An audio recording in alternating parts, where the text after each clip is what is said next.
Having me. I'm Mark Palchik. I'm a 70-year-old stand-up comic. Look, there's no need to call the paramedics. I am perfectly capable of standing up on my own without assistance and telling jokes.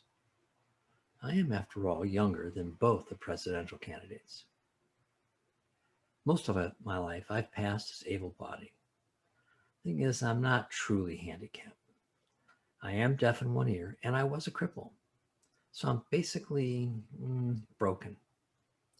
Think of me as a used Yugo with an AM radio and a flat tire, or a polyester jumpsuit in a Goodwill outlet store's bargain bin, or a 300-piece puzzle with no corners.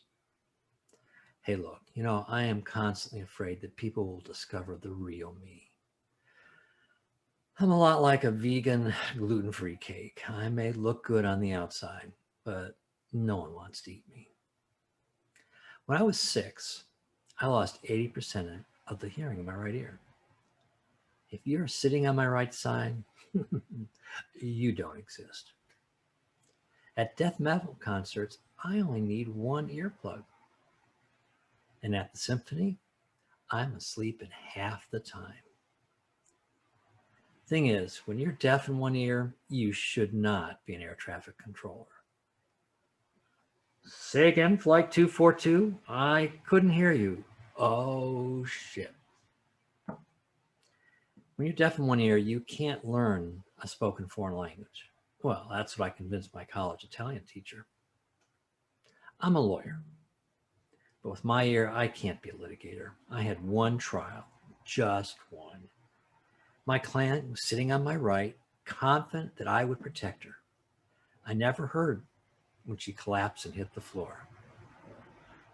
Geez, everyone wants blind, not deaf justice. The human body is an amazing machine.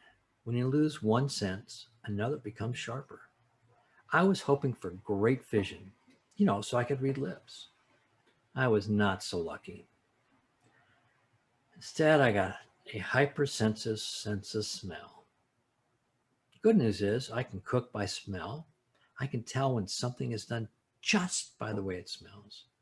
I can smell the rain hours before it arrives. And Aaron, I don't know what you had for lunch, but please, oh God, stop it. Just stop it.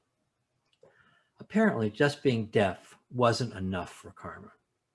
In 6th grade, I was the fastest runner in my school. But then that summer, I had what is affectionately known as a bilateral slipped epiphyses. Yeah, I know, that's easy for me to say. Basically, my legs detached from my hips. Think of me being a marionette with the leg strings cut. I was Usain Bolt in the morning, Raggedy Andy in the afternoon.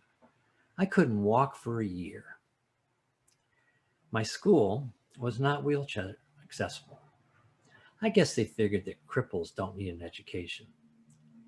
So I went to school remotely. In fact, I was the first person in the US to distance learn. While I sat at home, a big box with a two-way radio was carried from classroom to classroom so I could participate in school.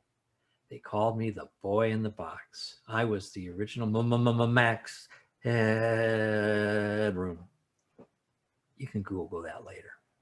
Mike Dawson, Lord rest his dumb, troubled soul, actually thought it was my head in the box. He asked the teacher when my legs were coming to class. I guess he expected to see someone carrying a leg over each shoulder and maybe pulling my torso along in a little red wagon. What a dope. I wasn't going to send my legs to school without me.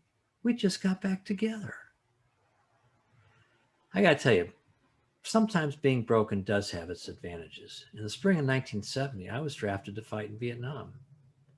But first I had to take the Army hearing test. At the end of the test, the med tech squared my shoulders, looked straight into my eyes, and said, "Son, did you know you have a hearing problem?" To which I replied, "What?" Best test I ever failed. These days, I just try to pass as not old. because old is the ultimate. Broken, back of the toy chest, ready for Goodwill. Broken.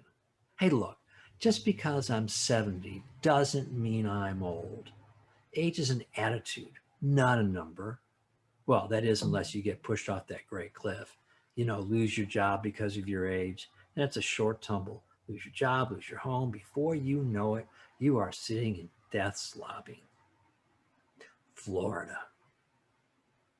Hey, look, you're not old unless your side piece is your night nurse and your wife loves the help. And I'm not old. I walk my dog every day, twice a day, for 2 hours.